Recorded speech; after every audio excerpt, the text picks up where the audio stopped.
Easter Church. Amen. Muri aseu. Muri ega. Tuli aseu nesa. Amen. Mungu wetu ni mzuri, amekuwa mwaminifu kwetu, amekuwa mwaminifu kwa njia zetu. Bwana Yesu apewe sifa. Amen. Hakika nimemuona Mungu kwa maisha yangu, nimeona Mungu kwa njia zangu. Bwana Yesu apewe sifa. Amen. Mungu amenionyesha wokovu wake. Bwana Yesu apewe sifa. Amen. Mungu amenionyesha wokovu wake. Bwana Yesu apewe sifa. Amen. Haleluya. Amen. Amen kanisa. Amen. Hii kazi ya Mungu naifanya nikiwa chini ya mpako mafuta wa Mungu baba yetu Askofu James Maina. Bwana Yesu apewe sifa. Amekuwa ni baba wa baraka kwa maisha yangu na amekuwa ni wa baraka kwa hii ministry Easter Church. Bwana Yesu apewe sifa. Ningependa kuambia mambo kidogo kuhusu Mungu, na ningependa kuelezea vile Mungu alivyo, ya kuwa Mungu alipoumba mwanadamu, aliumba mwanadamu na kila kitu akaiandaa ina orderly manner. Ndio yule mwanadamu asipate kutaabika, ndio yule mwanadamu asipate kuhangaika. Bwana Yesu apewe sifa. So wakati ambapo unaona unahangaika, si mapenzi ya Mungu kwa maisha yako. Wakati ambapo unaona uko na usumbufu wa maisha, si mapenzi ya Mungu katika maisha yako. Bwana Yesu apewe sifa. Maana Mungu alikwisha andaa kila kitu. Mungu alikwisha andaa kila kitu kabla ya kuumba mwanadamu.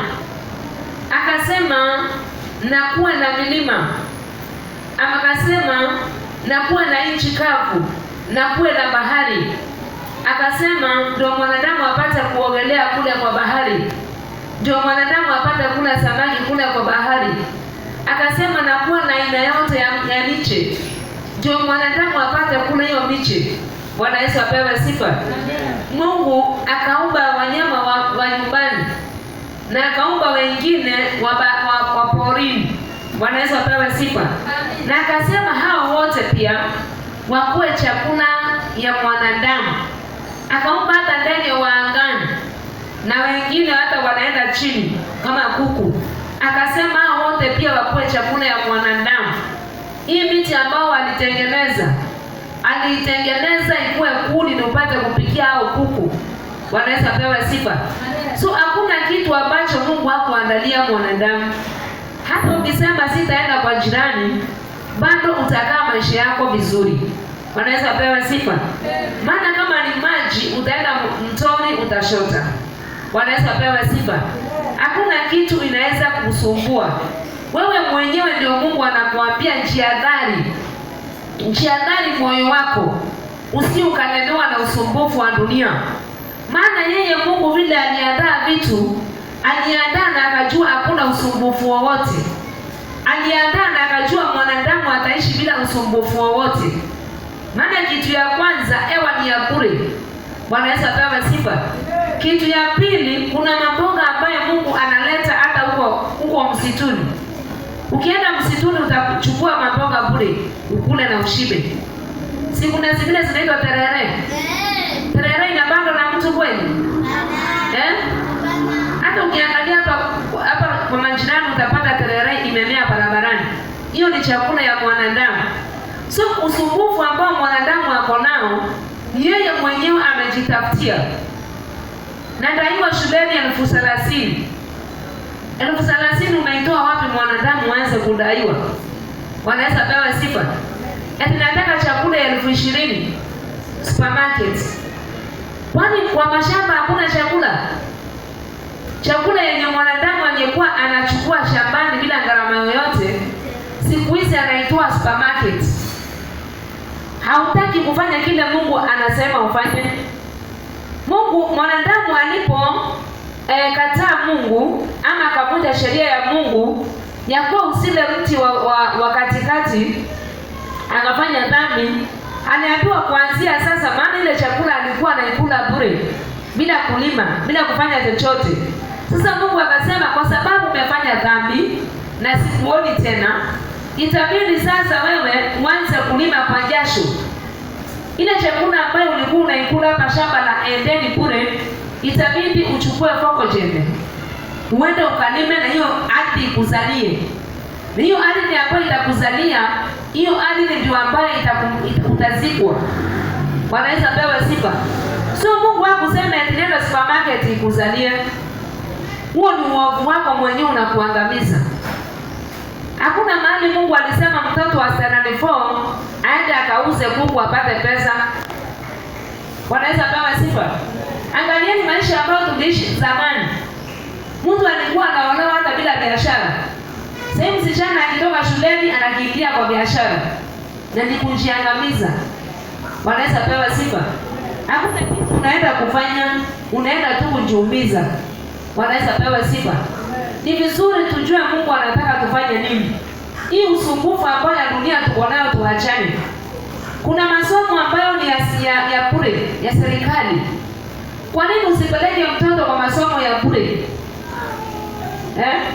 Kwa nini usipeleke mtoto wako kwa masomo ya bure? Maana inapatikana mtoto wako aende asome. Kwa nini usipeleke mtoto wako maana aitisho chochote? Sasa serikali inasema mtoto wako akuje shuleni na akuje na shilingi 15 peke yake. Na hiyo shilingi 15, kuna wanafunzi wanakula chakula mpaka wanarudia nyingine. Shilingi 15, unajazua sahani, kama hujashiba unaendea nyingine. Wewe unataka tu kujisumbua maisha yako. Eti uonekane na watu wa dunia mtoto wako anasoma Nyali school. 84,000 per month. Alafu kikosa 84,000 per month, unaanza kusema mimi Mungu anipendi. Mimi Mungu ananichukia. Mimi nikana kwamba Mungu alinitenga. Ni Mungu alikutenga ama unajimaliza na akili zako wewe mwenyewe? Hauna hata amani ya kukaa nyumbani hata siku moja upumzike. Kulingana zile bundle umejiwekea za maisha. Hawezi hata kupumzika, hawezi hata pata pumziko hata siku moja. Useme leo siendi mahali popote. Leo nataka nishinde nyumbani kwangu, nikule, nioge, nilale. Lakini kwa sababu ya mambo ambayo yanakusukuma akili, hauna pumziko. Hayo mambo yanakusukuma akili ni Mungu amekupatia ama ni shetani? Wanaweza pewa sifa. Ungeenda shambani ulime shamba yako. Uchukue maharage uwekelee mbegu kamoja. Mbegu kamoja katatoa maharage mangapi? Mahali kataanguka moja. Utaenda hapo ikikuwa utunde hiyo yote ipikie mchele. Wanaweza pewa sifa. Lakini mwanadamu hataki. Kuna system ambayo shetani ameleta ndio kila mtu akae na mahangaiko. Sasa hivi kuna watu wamelima jangwani, watatoa mahindi gunia 2. Watoe maharage kwa shamba gunia 5. Niambie wewe mama umeolewa kwa watoto wawili. Wewe na bwanako na watoto wawili. Umevuna maharage gunia 5 na mahindi gunia 2. Utoi malizi wa chakula kwa nyumba kweli? Watoto wako umekataa kupeleka shule ambayo ni ya 20,000 patana. Umewapeleka mahali ambapo unapeleka 15 bob kila siku. Utakosa 15 kweli? Sasa hii mihangaiko, unaona watu wanahangaika, wanakuwa na pressure, wanafura miguu. Si Mungu ameleta hizo shida, ni mwanadamu anajiletea hizo shida. Wanaweza pewa sifa. Na mimi ningeomba kama uko chini ya hii sauti, shida ambazo umejiletea kwa maisha yako, ndio uone kana kwamba Mungu alikuchukia, mjiondolee hizo shida mwenyewe. Wanaweza pewa sifa. Amen. Hautasaidiwa na mtu kuondoa hizo shida. Ni wewe mwenyewe ujielewe mimi ni nani na ujiondolee hizo shida na uone Mungu wako ni mkubwa katika maisha yako. Amen. Wanaweza pewa sifa. Amen. Uko na possibility hata kama uko Mombasa. Pigia mamako simu mtumie 2,000. Mwambie nilimie shamba yangu. Aenda alime hiyo shamba na utume watu wa kulima. Hiyo maharage ikivunwa utumue gunia 1. Hiyo mahindi ikivunwa utumue gunia 1. Na utakaa na watoto wako mpaka season nyingine bila kulia. Wanaweza pewa sifa. Amen. Naomba tu Mungu atupunguzie kilio katika maisha yetu. Amen. Wanaweza pewa sifa. Mwambie Mungu akupunguzie kilio katika maisha yako. Bwana Yesu apewe sifa. Amen. Ningeomba tusomee kitabu ya Yeremia 2:19 ambapo Mungu anasema wewe ni kama simba aliyezoelea msitu. Wewe ni kama simba aliyezoelea msitu, lakini ni kama pumzi unavuta tu na una uwezo wa kukula. Hii maisha tulio saa hii, watu wako kama vile simba ambaye amezoelea msitu lakini analala njaa kwa sababu ya mambo mengi ambayo uko nayo, kwa sababu ya tamaa nyingi ambazo uko nazo. Usione wale wanyama wako pale msituni wanakunanga na onda ya Mungu. Wanaweza pewa sifa. Huyo simba kama alirauka asubuhi akamwabudu Mungu, akitoka kwa pango lake akienda atapata chakula ya Mungu. Usifikirie chakula ya Mungu hata wanyama wanachukua bure. Simba hawezi amuka aende akate shingo jirafu. Hata jirafu anaomba. Wanaweza pewa sifa. Simba hawezi kuamuka akutane na kuku akule kuku, hata kuku anaomba. Wanaweza pewa sifa. So ili huyo mnyama amuke aende apate chakula, lazima pia yeye aombe. Wanaweza pewa sifa. So kama huyo simba aliomba akitoka, basi atakula vitu za Mungu.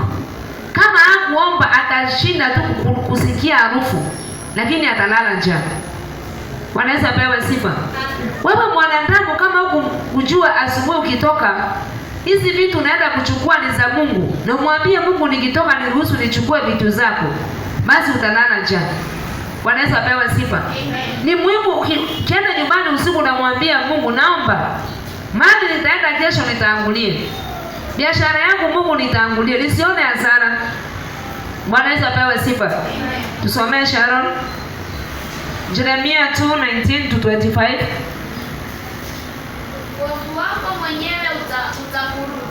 Uovu wako mwenyewe utakurudi. Na topic yetu inasema mwanadamu ni upepo anajilisha katika tamaa yake. Mwanadamu ni upepo anajilisha katika tamaa yake. Hiyo ndio topic yetu. Sema mwanadamu ni upepo anajilisha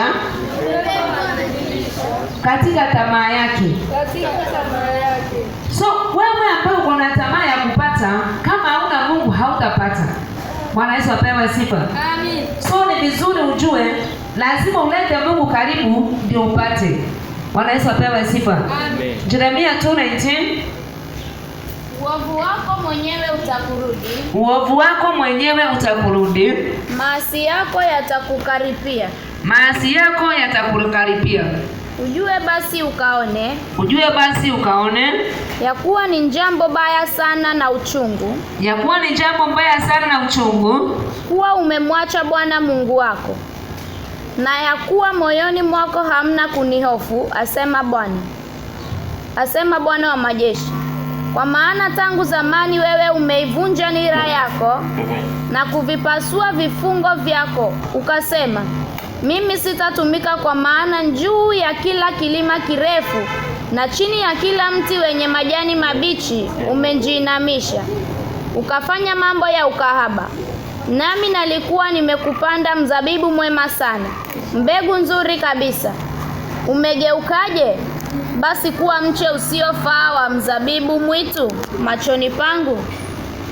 Maana ujaponjiosha kwa magandi na kunjipatia sabuni nyingi, lakini uovu wako umeandikwa mbele zangu, asema Bwana Mungu. Wawezaje kusema sikutiwa unajisi? Sikuwafuata mabaali. Itazame njia yako bondeni, ujue. Utasema aje huku? Yaani kuna watu wanasemanga wao hawana makosa. Yaani kile kitu inanishangaza, kuna watu wanaona mimi sina makosa mbele ya Mungu. Bwana Yesu apewe sifa. Utasemaje? Wawezaje kusema sikutiwa unajisi? Sikuwafuata mabaali. Itazame njia yako bondeni, ujue ulioyatenda. Wewe ungamia mwepesi apitaye katika njia zake, punda wa mwitu aliyeizoelea nyika, avutaye pumzi za upepo katika tamaa yake. Bwana Yesu apewe sifa. Amen. Yaani Mungu anasema, wawezaje kusema hukufanya makosa? Hiyo makosa ambayo umeifanya inakufanya ukue kama punda mwitu ambaye ameizoelea nyika lakini hana chakula. Hizo dhambi ambazo umezifanya zinakufanya ukue kama punda mwitu ambaye amezoelea nyika lakini hana chochote cha kukula. Bwana Yesu apewe sifa. Amen. Easter Church. Amen. Si vizuri ufanye vitu ambavyo havifai mbele ya Mungu, kwa sababu unamwacha Mungu kwa mambo ambayo ni mawili peke yake. Umeacha Mungu aliye chemichemi ya uzima wako, ukajichimbia vibrika ambavyo vinavunja. Bwana Yesu apewe sifa. Hosea 12:1-2. Hosea 12 pia inasema, mwanadamu ni upepo anajilisha. Wakati unakataa kumtumikia Mungu, unakimbilia mambo ya dunia hii, usione kama kuna kitu unafaidi. Hakuna chochote unafaidi. Hata Mungu anasema ya kuwa yani mwanadamu ambaye anapatanga pesa ama utajiri kwa njia ambayo si ya haki ni kama kware ambaye ukusanya vifaranga vya mwenziwe na katikati ya miaka yake ataachana nayo. Bwana Yesu apewe sifa. Sio chochote kile unachukua na si kwa njia ya Mungu, na si kwa njia ya kumtukuza Mungu, na si kwa njia ya kumheshimu Mungu, basi kitakuja kuachana na wewe. Kitu ambacho ni ya kufanya mpendwa ni ya kuwa umtumikie Mungu. Ni biashara unafanya, jiwekee mipaka. Bwana Yesu apewe sifa. Amen. Jiwekee mipaka katika hiyo biashara. Chochote kile unafanya, jiwekee mipaka. Hata kupenda wazazi wako, usiwapende kuliko Mungu, maana utaweka hasara kwa nafsi yako. Hata watoto wako wenyewe wenye umewazaa, jiwekee mipaka kwao. Maana kama utakaa kila wakati ukiwabembeleza, eti lazima ukae kwa nyumba ni wasifanye maovu, basi wacha nikwambie mpendwa, unajidanganya. Mungu anasema ule mji ambao si kulinda, hata mwanadamu ambaye analinda anafanya kazi bure. Ile nyumba ambayo si kulinda, hata mwenye anajitaabisha kuilinda anafanya kazi bure. So usipate kitu ambacho ni ya kusema nisifuati Mungu kwa sababu ya hiki. Maana sasa wewe haufai kuwa mwanafunzi wa Kristo. Kama kuna jambo lolote linaweza kuzuilia kumwabudu Mungu, basi wewe haufai kuwa mwana wa Mungu. Maana Mungu anajua unalapo, Mungu anajua uamkapo, na Mungu anajua kile unahitaji.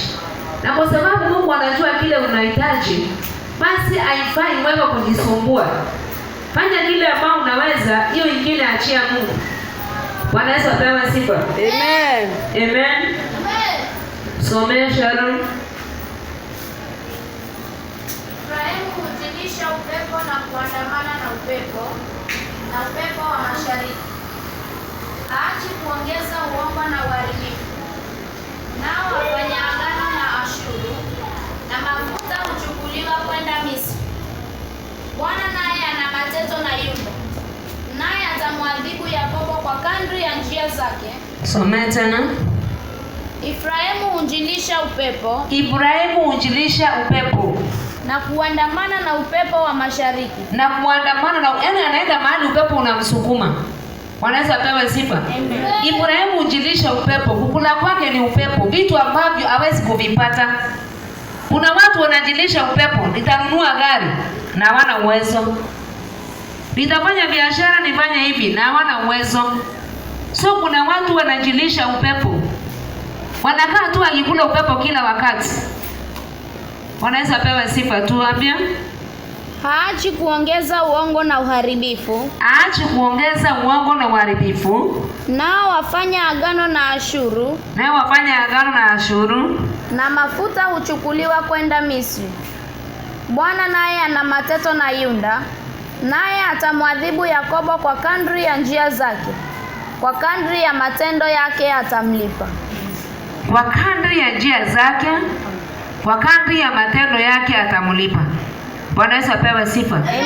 Ambia mtu rekebisha njia zako. Rekebisha njia zako. Rekebisha matendo yako. Rekebisha matendo yako. Maana Mungu analipa kupitia matendo. Maana Mungu analipa kupitia matendo. Na Mungu analipa kupitia njia zako. Na Mungu analipa kupitia njia zako. Bwana Yesu apewe sifa. Amen. Amen. Amen. Amen. Amen. Ni kitu gani unamfikiria Mungu wiki hii Kanani? Njoo hapa. Ni kitu gani unamfikiria Mungu wiki hii? Maana Biblia inasema nalipanga mtu kupitia njia zake, kupitia matendo yake. Bwana Yesu apewe sifa. Ili Mungu akulipe wiki hii. Maana tunamaliza wiki tunaenda wiki nyingine. Bwana Yesu apewe sifa. Wiki iliyopita Mungu alikubariki na nini? Ni nini kilikufurahisha kwa Mungu?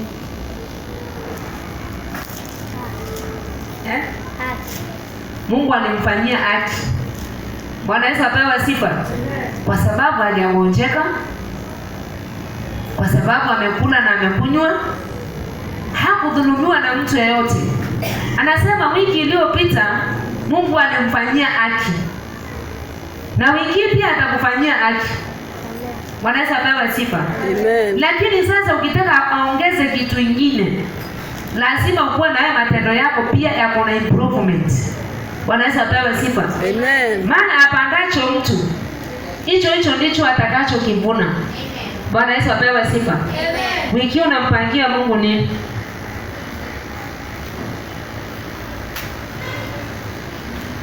Unapanga kufanyia Mungu nini?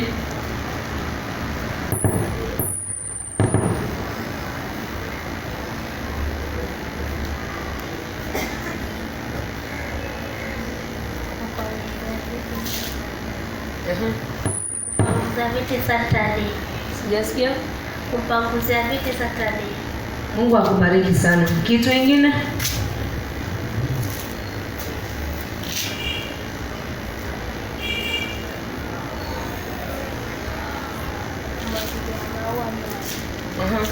Kumwagilia maua maji. Bwana Yesu apewe sifa. Mpigie makofi. Amen. Ronald, kile kitu umepangia Mungu wiki hii, njoo hapa.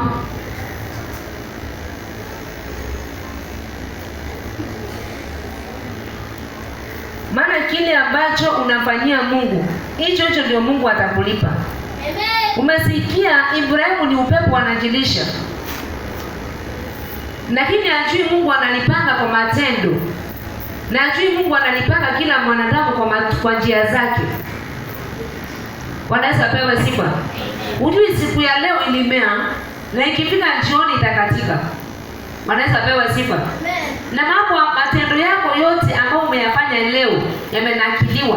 Amen. Ikiwa ni mazuri, ikiwa ni mabaya yamenakiliwa. Hiyo yote ni itawekwa pamoja hii wiki kabla ishe ulipwe. I think Mungu anaangalianga leo na anakulipa. Bwana Yesu apewe sifa. Amen. Mungu akuwekee mwezi ishe ndio akulipe. Ikifika usiku ukilala unalipwa kile umepanda asubuhi mpaka jioni. Kama umefanya kitu kibaya usiku utaona kwa ndoto. Malipo yako utayaona kwa ndoto. Bwana Yesu apewe sifa. Amina. Kile kitu unafanya utajua kwa ndoto malipo yake. Umepangia Mungu nini wiki hii? Yesu asifiwe. Amen. Kuna mahali tulikuwa tunajenga hapa kwa kanisa. Sasa hivi nikiwa nimeketi hapo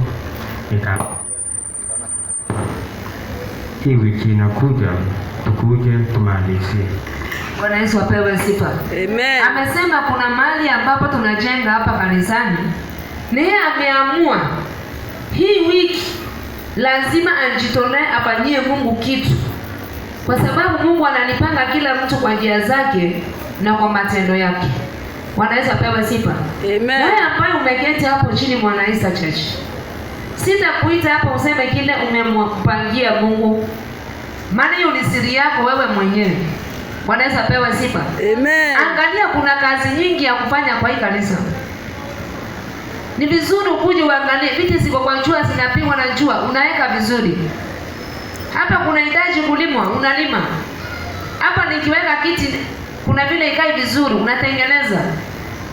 Mahali ambapo unaona ni vizuri ufanyie Mungu, fanya hiyo kitu. Amen. Kwa sababu chochote kile unafanyia Mungu, ndio Mungu anakulipa.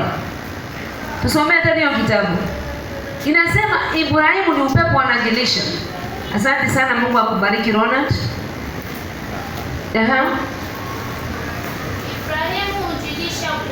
Ibrahimu hujilisha upepo na kuandamana na upepo wa mashariki. Na kuandamana na huo upepo. Haachi kuongeza uongo na uharibifu. Haachi kuongeza uongo na uharibifu. Nao wafanya agano na Ashuru. Na anafanya agano na watu wabaya. Na mafuta huchukuliwa kwenda Misri. Na mafuta pia yanachukuliwa na pelekwa kwa watu wabaya. Bwana naye ana mateto na Yuda. Bwana naye ako na mateto na Yuda. Naye atamwadhibu Yakobo kwa kadri ya njia zake. Naye atamwadhibu Yakobo kwa kadri ya njia zake. Kwa kadri ya matendo yake atamlipa. Kwa kadri ya matendo yake atamlipa. So Mungu atakuharibu kwa kadri ya njia zako. Na kwa kadri ya matendo yako utalipwa. So kile kitendo utafanya wiki hapa kanisani ndio kitachangia ni nini ambacho utavuna. Amen. Wanaweza pewa sifa. Amen. Chochote utapanda hapo ndio utakivuna. Kuna watu walio na mahitaji. Ukiwapatia kile wanahitaji, utavuna. Wanaweza pewa sifa. Amen. Tafuteni ufalme wangu kwanza. Hayo mengine yatafuata. Kwa nini hamna nafasi na Mungu wanadamu? Nafasi yenu na Mungu mlipeleka wapi? Wanaweza pewa sifa. Ulipeleka nafasi yako na Mungu wapi? Amen. Itakuwaje uandame dunia umsahau Mungu? Itakuwaje uandame biashara umsahau Mungu?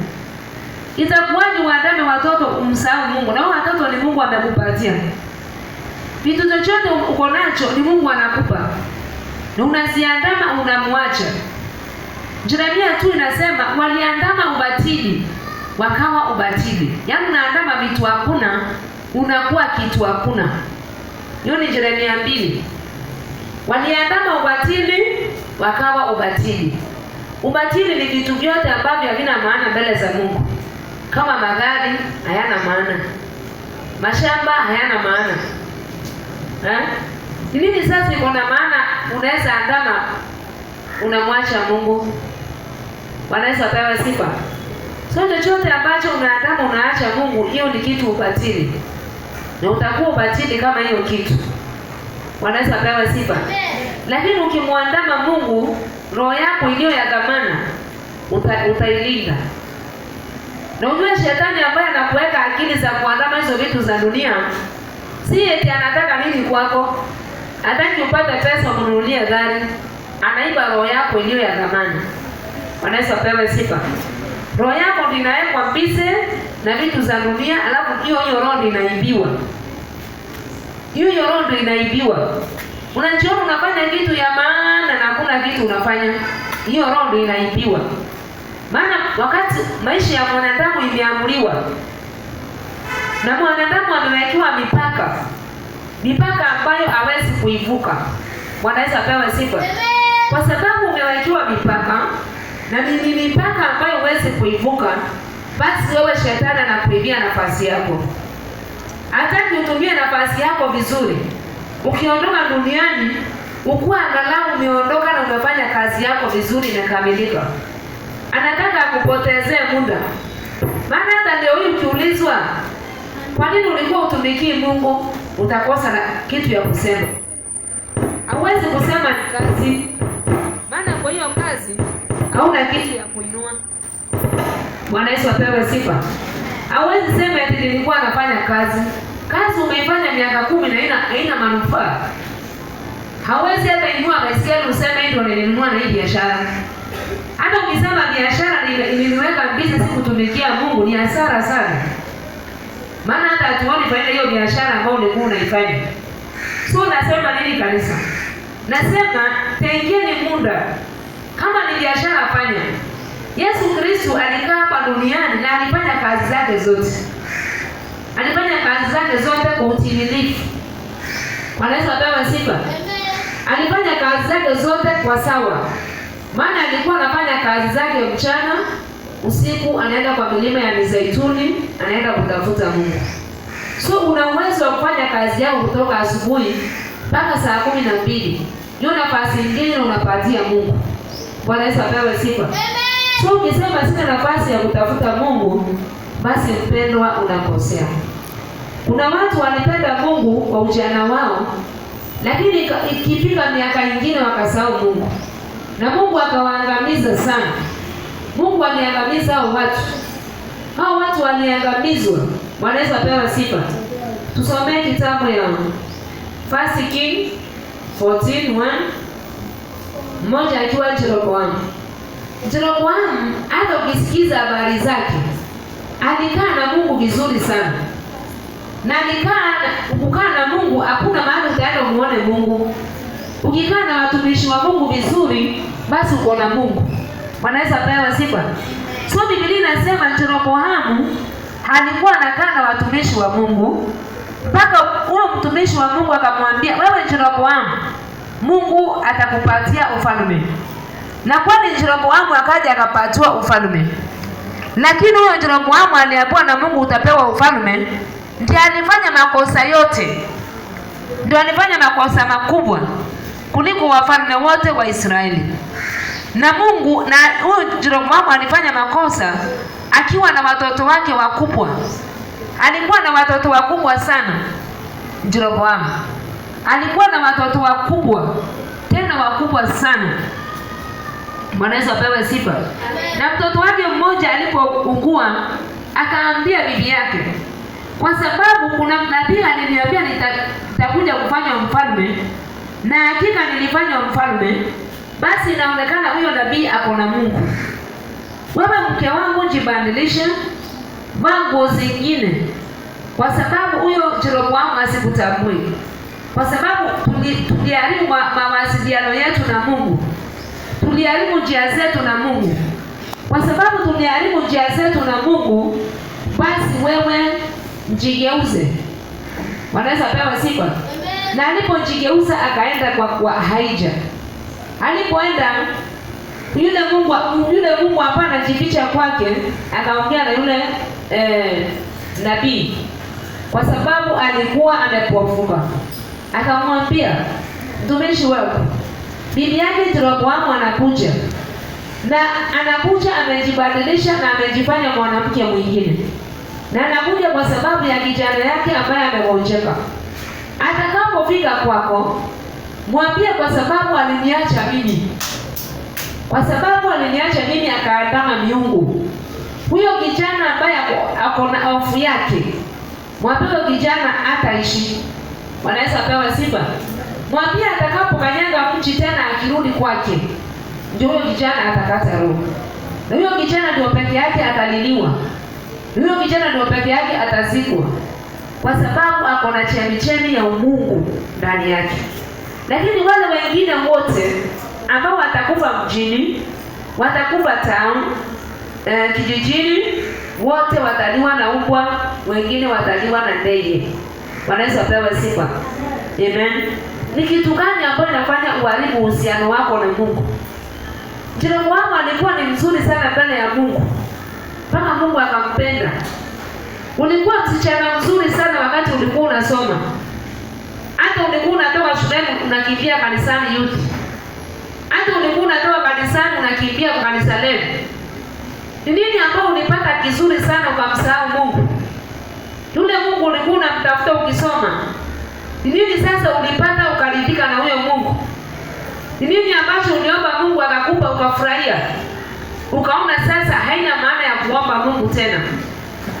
Na wakati ambapo ulikuwa unatoka shuleni unaenda youth, ulikuwa hata unapata namba nzuri sana kwa shule. Maana ulikuwa karibu sana na Mungu. Ukiwa karibu sana na Mungu, hauna budi kupata vitu vizuri. Ukiwa unaita Mungu wako kila siku, Mungu hana budi kukupatia kitu kizuri. Bwana Yesu apewe sifa. Amen. Isa church. Hata leo hii Yule Mungu ulikuwa unamuita anakupatia good performance. Hata ukimuita leo atakupatia good performance kwa biashara yako. Bwana Yesu apewe sifa. Yule Mungu ulimuita anakupatia good performance kwa hiyo familia yako. Hata leo yeye ana uwezo wa kurejesha familia yako na kupatia good performance. Bwana Yesu apewe sifa. Lakini Jeroboamu akamwacha Mungu. Akakimbilia vitu zingine. Naye Mungu akasema, kwa sababu uliniacha, ukipenda vitu za dunia hii, na mimi nitakuangamizia watoto wako wote. Na kwani akaangamizwa wote. Jana Jeroboamu alikufa kifo mbaya sana. Bwana Yesu apewe sifa. Tusome.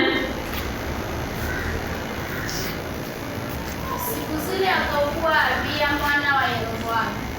Yeroboamu akamwambia mkewe, ondoka tafadhali unjibadilishe, wasikujue kuwa mkewe Yeroboamu. Ukaenda Shilo. Tazama yuko huko Ahiya nabii,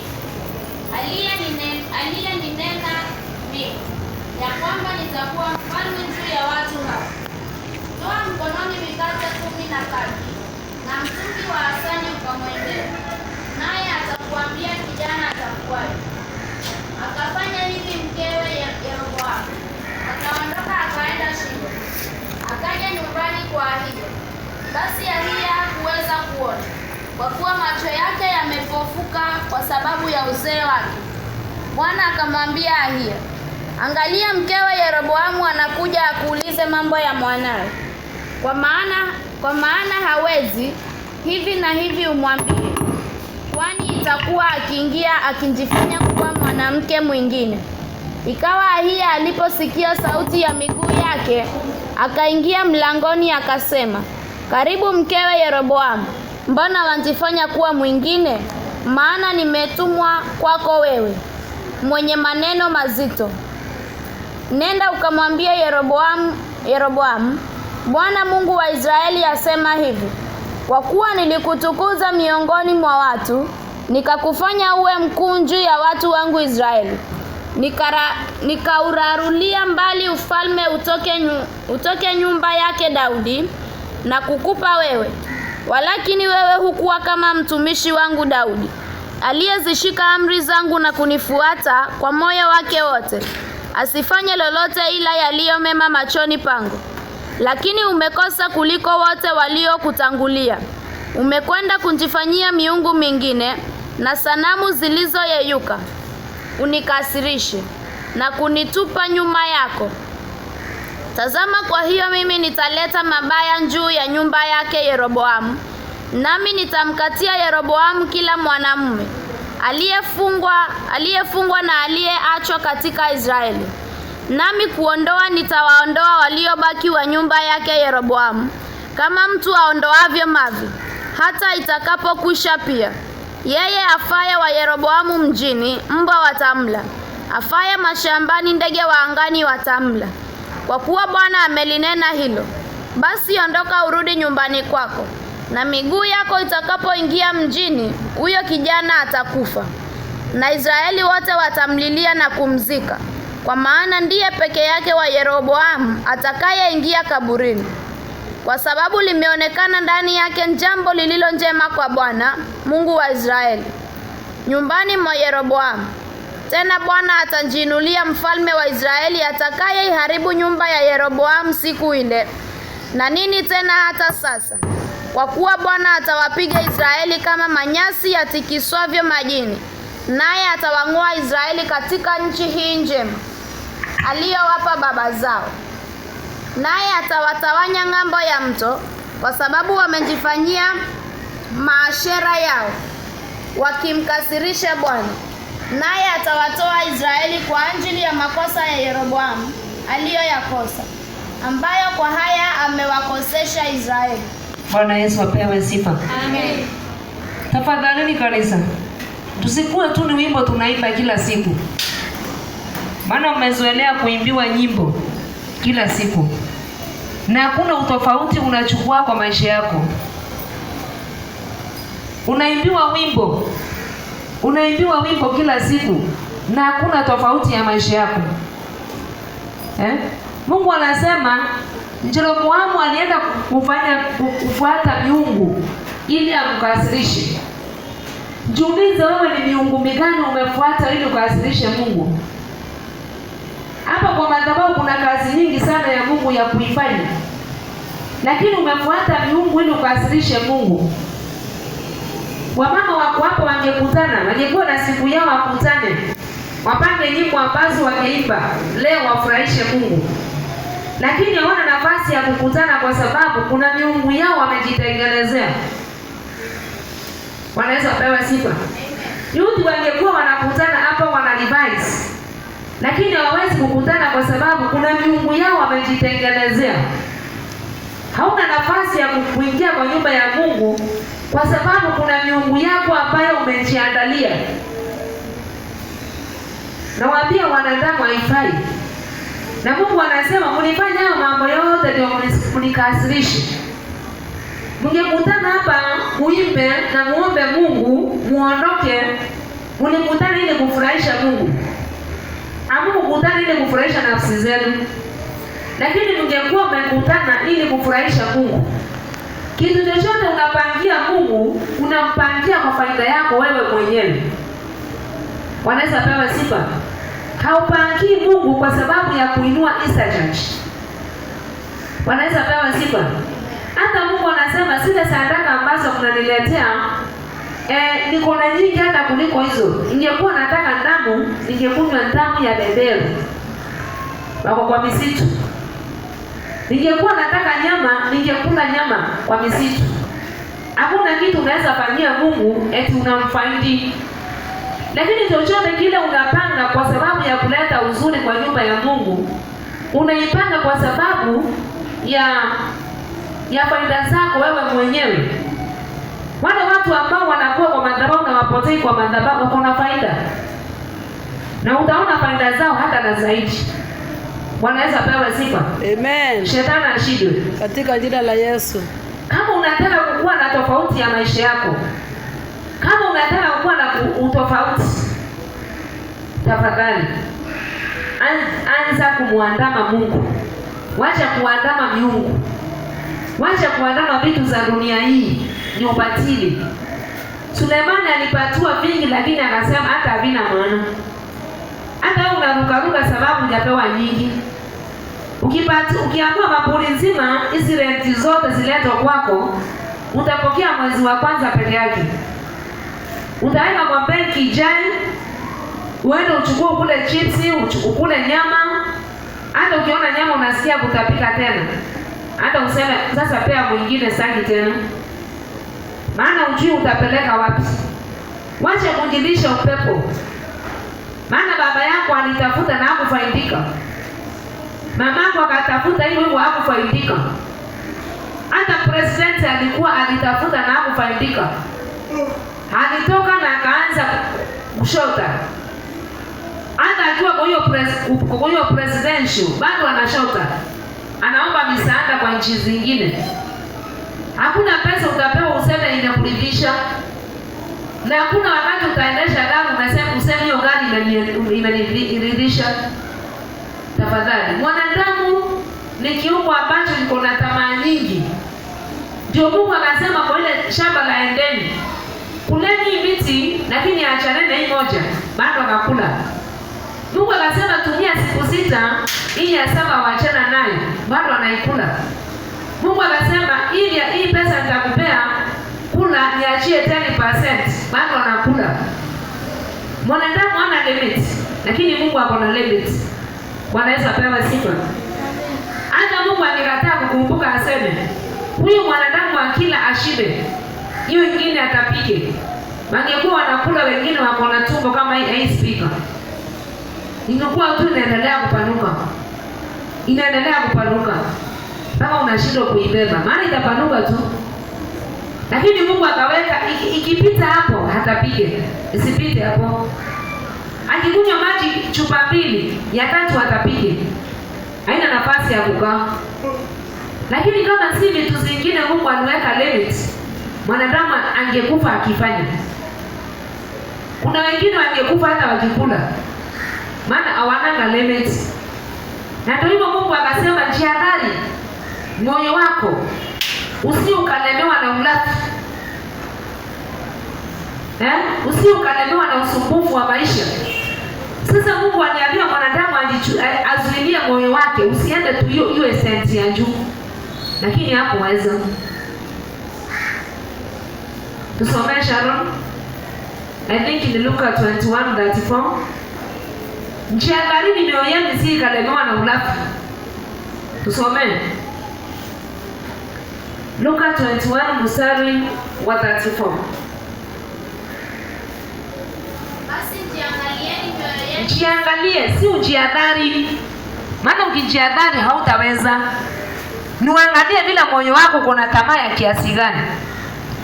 Mungu anasema angalia moyo wako tamaa yake ni ya size gani. Basi jiangalieni. Mioyo yenu isije ikalemewa na ulafi. Na ulevi. Na masumbufu ya maisha haya. Siku ile ikawajia ghafla kama mtego unasali.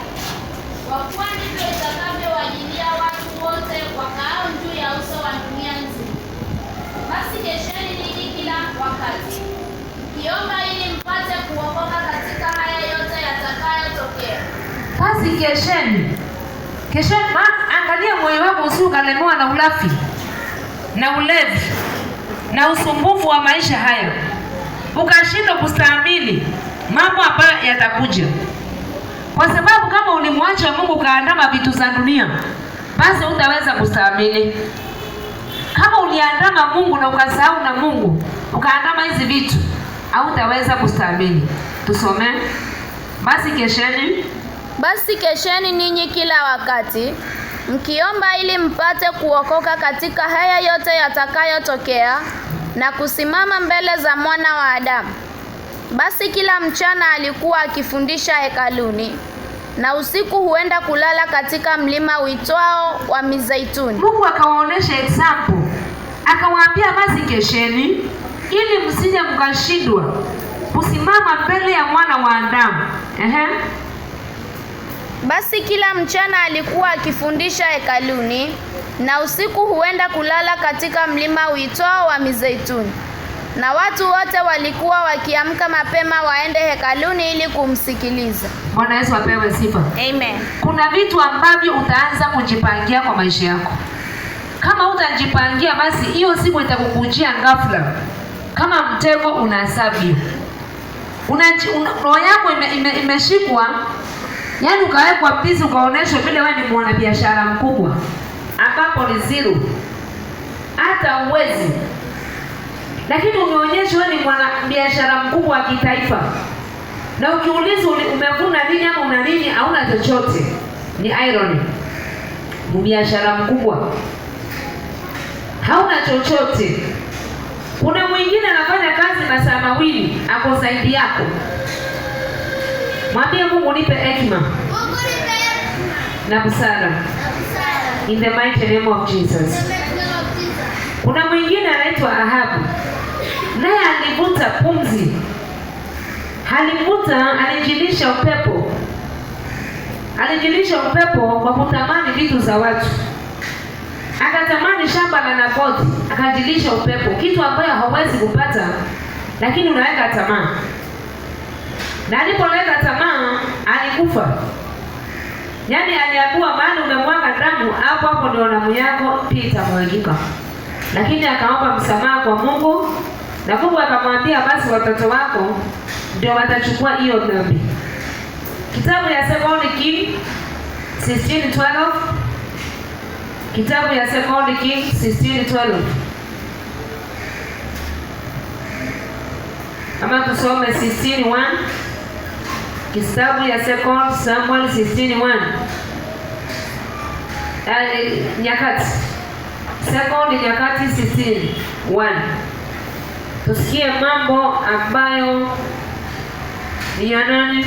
Ni ya Asa. Asa naye alikuwa anampenda Mungu, lakini akaja akabadilika, akaanza kuandama miungu. Na alipoanza kuandama miungu, akashikwa na ugonjwa wa miguu. Lakini bado hakujua nilikuwa nakaa na Mungu nikaacha Mungu. Kuna watu wanaangamia hata leo, lakini hawajiambii, hawasomi hata hii habari wakajua huyu mtu alikuwa anamwandama Mungu akaacha akagonja. wakawateka na miguu. Hata wafanye utofauti warudi tena kwa Mungu. Tusome Sekondi Nyakati 16. Sekondi Nyakati 16. Katika mwaka wa 36 wa kutawala kwake Asa. Katika mwaka wa 36 wa kutawala kwake Asa, Baasha mfalme wa Israeli akapanda juu ya Yuda. Akaujenga Rama ili asimwache mtu yeyote kutoka wala kuingia kwa Asa mfalme wa Yuda.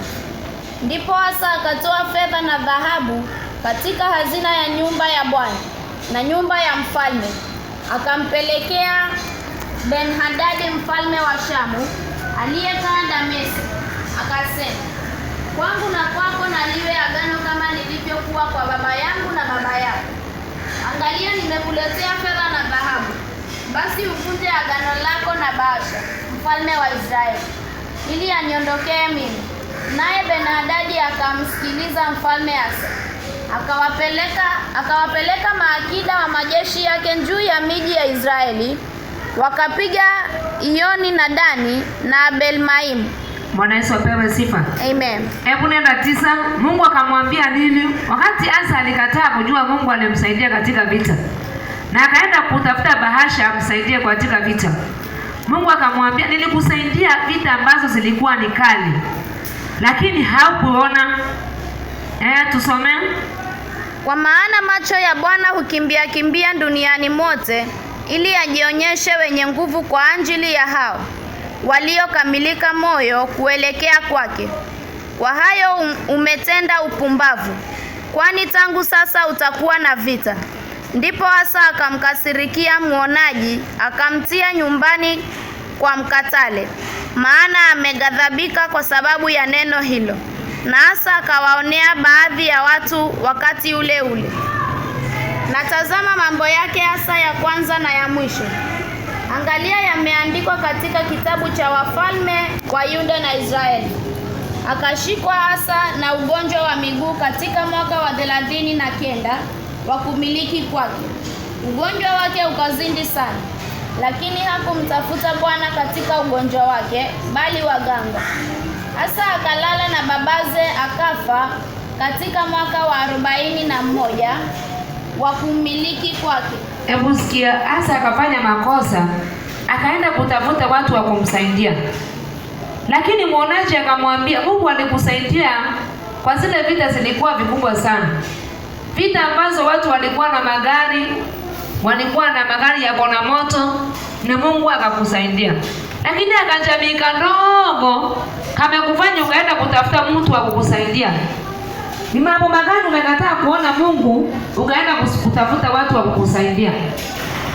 Eti kwa sababu unaitishwa 10,000 ya mtoto unaenda kutafuta watu wa kusaidie. Basi hiyo kitu ikakasirisha Mungu. Nikamwambia, wewe nilikusaidia, lakini huku niona zile siku nilikusaidia na shida kubwa. Lakini shida ndogo umeenda kutafuta watu wa kula msaada. Mungu hapendi hiyo kitu. Mungu hapendi wakati unamwacha unaenda kuambia mtu nisaidie, wakati Mungu amebeba kila kitu. Wanaweza pewa sifa. Mwonaji akamwambia, wewe nilikusaidia. Tusomee namba 10. Usikie vile Mungu alitumana kwake, akasema, nilikusaidia wakati kulikuwa na vita, hata za magari, vita kubwa, lakini sasa umefanya ujinga. Na kwa sababu umeenda kutafuta msaada, basi hautawahi kosa kutafuta huo msaada. Ukiona watu hao wanaenda kutafuta misaada kwa watu, wanaishingi kwa hiyo misaada. Labda uende utoe dhabihu, waambie Mungu, nimejitenganisha na hiyo misaada. Hata mkao ukiomba kwa watu ni laana ya Mungu. Kwa sababu umekataa kuniona mimi ukakimbilia watu wa kusaidie, basi miaka yako yote utaishi kwa watu wa kusaidie. Semeni shetani ashindwe. Shetani ashindwe. Tutakuja pia kuvunja hiyo madhabahu. Bwana Yesu apewe sifa. Amen. Ya kutenganisha na hizo mambo ya uombaji wa mashetani. Waombaji wa watu ambao hawajui Mungu ni nani. Bwana Yesu apewe sifa. Amen. Amen. Amen. Hata sasa mwambie Mungu, nitenganishe Mungu Na nitenganishe hiyo roho ya kutafuta misaada kwa watu. na roho ya kutafuta misaada kwa watu. Wakati uko hapo kwa ajili yangu.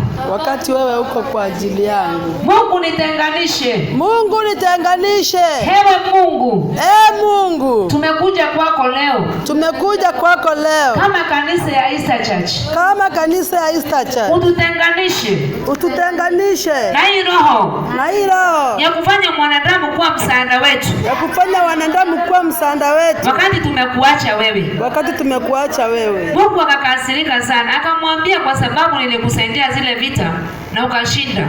Lakini hii vita ndogo huku niona mimi. Umeenda kutafuta misaada kwa watu.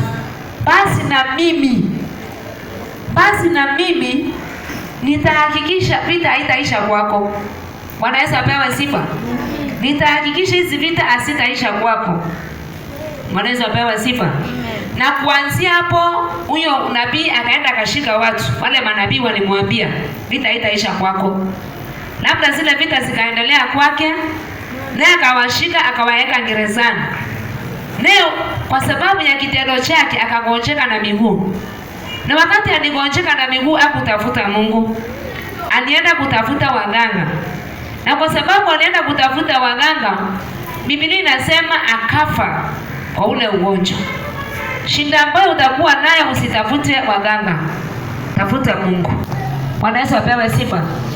Tusomee kitabu ya Wakorintho, 1 Corinthians 15, mstari wa 27.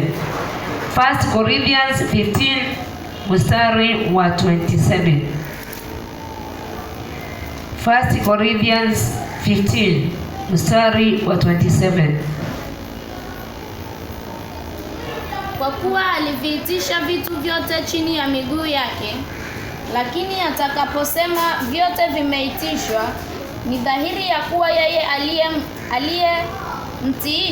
mtiishia vitu vyote hayumo. Basi vitu vyote vikiisha kutiishwa chini yake, ndipo mwana mwenyewe naye atatiishwa chini yake yeye aliyemtiishia vitu vyote. Bwana Yesu apewe sifa. Amen. Inamaanisha vitu vyote viko chini ya mikono ya Mungu. Bwana Yesu apewe sifa. Amen. Vitu vyote viko chini ya mikono ya Mungu. So ukitaka chochote kile unahitaji, utakipata chini ya mikono ya Mungu. Bwana Yesu apewe sifa. Amen. Salimia mwenzako, mwambie tusimame. Vitu vyote ambavyo mnataka viko katika chini ya mikono ya miguu ya nani? Ya Mungu. Bwana Yesu apewe sifa.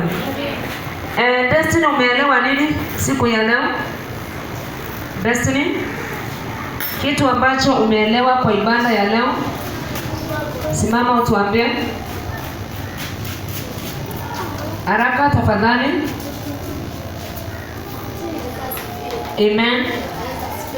Amen. Nimeelewa kila kitu ukihitaji kwa mkono wa Mungu. Kila kitu unapohitaji kiko chini ya miguu ya Mungu. Bwana Yesu apewe sifa. Amen. Amen. Mwingine mwenye anajua kila ameelewa, inua mikono yake. Sharon. Hatufai kutafuta msaada kwa watu. Njoo hapa. Sharon. Nimeelewa kwamba hatufai kutafuta msaada kwa watu. Hatufai kutafuta misaada kwa watu. Mwingine wa mwisho,